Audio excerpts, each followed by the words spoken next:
Muito bom dia Genilson, bom dia Mário, privilégio estar aqui mais uma vez nessa manhã de sábado, com a programação Sábado com Deus, e hoje eu tenho a honra e o privilégio de estar trazendo uma reflexão para nossas vidas. Eu queria trazer uma reflexão sobre a origem do pecado e sobre a origem do bem. Nós sabemos que todas as coisas têm um início, ela tem um porquê.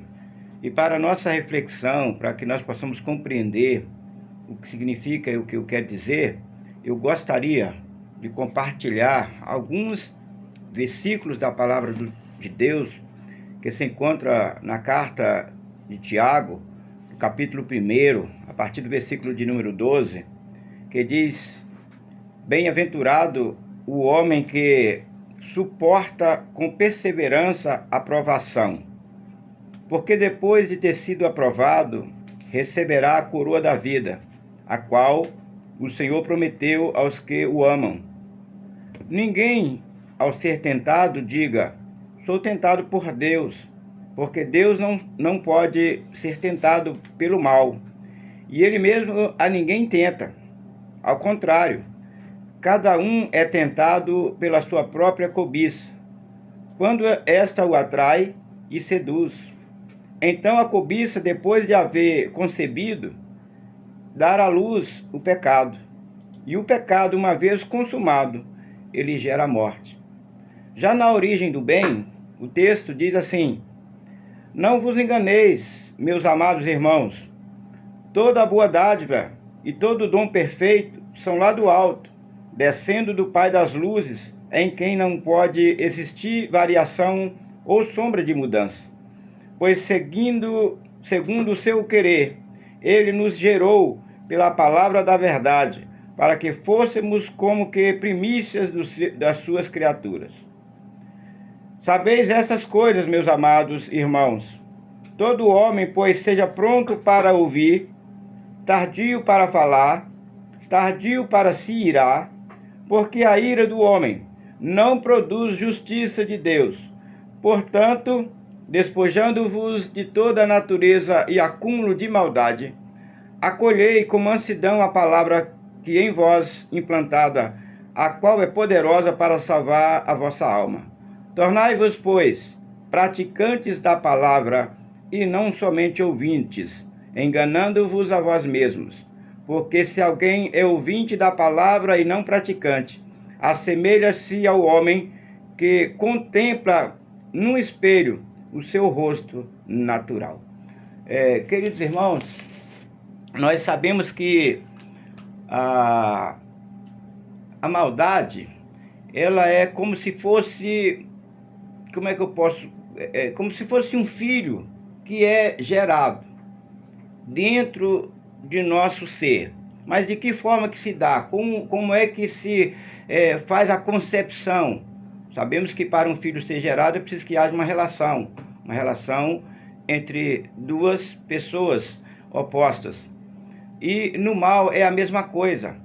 Você, meu querido ouvinte, meu querido irmão, não é mal por sua natureza, porque a palavra de Deus diz que nós somos criados à imagem e à semelhança de Deus. Então, por sua natureza original, nós éramos simplesmente do bem. Mas o que houve? Como foi que se deu essa maldade? A origem dela foi na cobiça. Diz o texto que o homem, quando ele cobiça, essa cobiça entra para dentro dele, lá dentro do seu coração, dentro da sua alma, dentro do seu ser, do seu homem interior, ele gera o pecado. E esse pecado é como se fosse uma criança dentro do ventre de uma mãe. Ele fica ali, vai crescendo, e chega o tempo em que, se você não abortar a missão de fazer o mal, você pratica. É o nascimento do pecado. E aí, Mário, quando esse pecado ele é concebido, ele dá à luz, mas só que ao invés de dar à luz como se fora para o bem, como se eu estou fazendo aqui uma figura de linguagem de uma mulher que está dando luz a criança. Então esse pecado, quando ele é gerado e ele nasce, ele gera não vida, mas morte. A pessoa então, ela se afasta completamente de Deus. Ela perde aquele estado original das suas características de Deus e passa a viver as características agora do inimigo. Ela traz dentro de si, a pessoa má, ela traz dentro de si a malignidade diabólica, as coisas que o diabo é. Aquele ser desprezível que se rebelou contra o Criador, que veio para matar, veio para roubar, veio para destruir. E a pessoa que está cheia dessa malignidade, ela caminha por esse caminho de violência. É o que nós estamos vendo no nosso meio, no nosso dia a dia, no mundo inteiro, a violência imperando, pessoas sem nenhum escrúpulo, matando, fazendo do ser humano como se fosse, não posso nem dizer como um animal, porque é pior até. A violência está tão grande que o ser humano não considera o outro mais em nada, é como se fosse uma coisa descartável. A vida não tem mais valor. Mas pelo contrário também disso, diz a palavra aqui que sobre a origem do bem, ela também teve uma origem dentro de nós, ela também tem uma origem dentro de nós. E aí o autor, ele disse: não vos enganeis, meus amados irmãos, toda a boa dádiva, todo o bem perfeito são lá do alto. Então assim, da mesma maneira que você e eu podemos gerar o mal, nós também podemos gerar o bem. O que nós precisamos entender é que tudo que de bom que você possa ter, vem do Senhor, vem de cima, vem do Pai das luzes. É Deus quem é a origem do nosso bem. É dele que vem a bondade. Isso também significa dizer que tudo que nós fazemos de bom, a glória precisa também ser revertida para Deus. Não há em nós algo que eu possa dizer, é meu próprio. Não, veio de alguém. Assim como o mal veio do inimigo, o bem vem de Deus. E nós precisamos compreender isso, porque no meio desse imbróglio todo está o ser humano. Eu me lembrei agora aqui, Genilson e Mário, que mais ou menos uns 30 anos atrás, uns 30, talvez um pouco mais, não vou precisar quantos anos, mas eu escrevi um sermão. Eu ainda era diácono da igreja. Eu escrevi um sermão sobre o mundo, um campo de batalha, a luta do bem contra o mal. É o que prevalece até hoje. O bem e o mal, eles se engalfinham, não no sentido de que o bem está opondo ao mal, mas é porque o bem, ele segue uma linha, e o mal veio para destruir, para fazer com que a coisa boa não prevaleça. E é essa batalha que nós temos enfrentado. Então, toda a boa dádiva, todo o dom perfeito são lá do alto, descendo do Pai das luzes, em quem não pode existir variação ou sombra de mudança.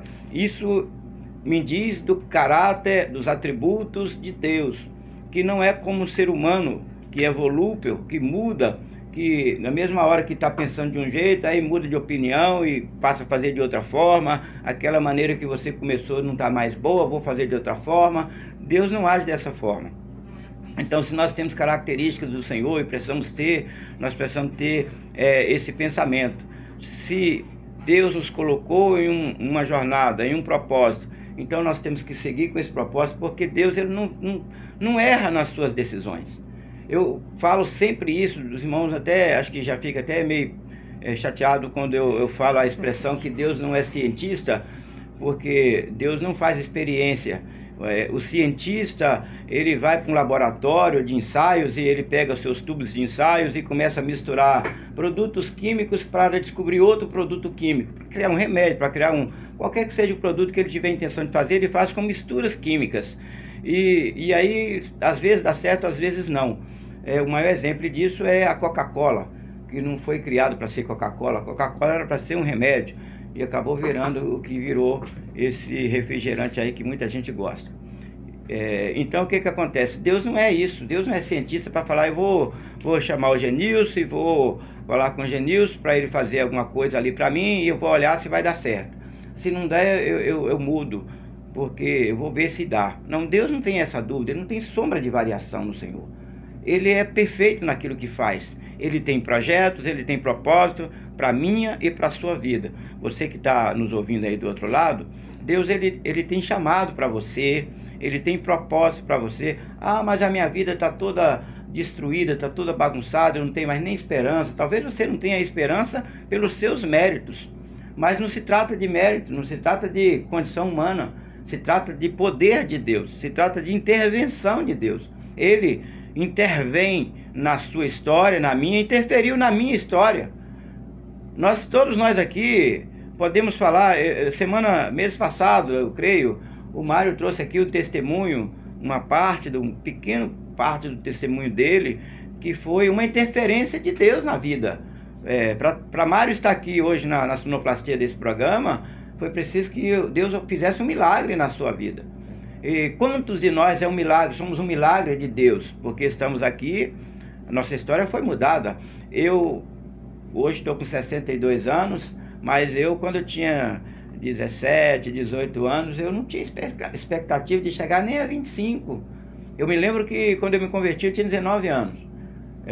E eu pensava assim, tinha um hino antigo lá do Rio de Janeiro, de uma comunidade lá do Rio de Janeiro, que cantavam, quando você chegar aos 25, o que fará? E aí eles perguntavam naquele louvor, será que será feliz ou vivo até lá? E eu pensava comigo, será que eu serei vivo até lá, aos 25? E eu ficava com aquela dúvida, porque não tinha perspectiva. Mas a partir daí, o Espírito Santo de Deus começou a mudar a minha história, começou a mudar a minha vida, a minha trajetória. Apesar de ter o vício das drogas, o Senhor começou a mudar a minha mentalidade. Eu acabei, pela misericórdia do Senhor, entregando a minha vida completamente a Ele, e Ele foi moldando, trabalhando no meu caráter, trabalhando na minha formação como ser humano, como pessoa, e foi mudando as perspectivas que não era boa, passou a ser. Eu passei a acreditar, eu acreditei que Deus poderia me dar uma família. Eu acreditei que Deus poderia mudar a minha história, e Deus tem mudado ao longo da vida a minha história a cada dia. A cada amanhecer é um novo capítulo. Hoje, ao chegar aqui na rádio, é um novo capítulo, é um novo dia. E nós estamos aqui para poder testemunhar de que Deus pode mudar a sua história. Meu amigo, minha amiga, você que está nos ouvindo, Deus pode mudar a sua história. Deus vai mudar a sua história. A palavra diz ainda, amados, sabeis estas coisas, meus amados irmãos, todo homem, pois seja pronto para ouvir, tardio para falar, tardio para se irar, porque a ira do homem não produz justiça de Deus. Uma coisa também que a gente precisa como ser humano, e aí entra aí o controle ou autocontrole, que a gente precisa adquirir. Porque se nós formos levar tudo na base da nossa justiça, eu acho que tem que ser do meu jeito, tem que ser dessa forma, e aí a gente cria uma situação que a gente perde o controle, na verdade, porque nós não sabemos fazer justiça.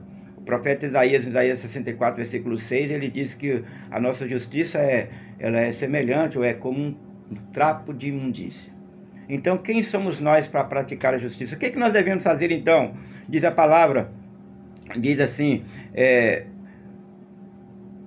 tornai-vos, pois, praticantes da palavra, e não somente ouvintes.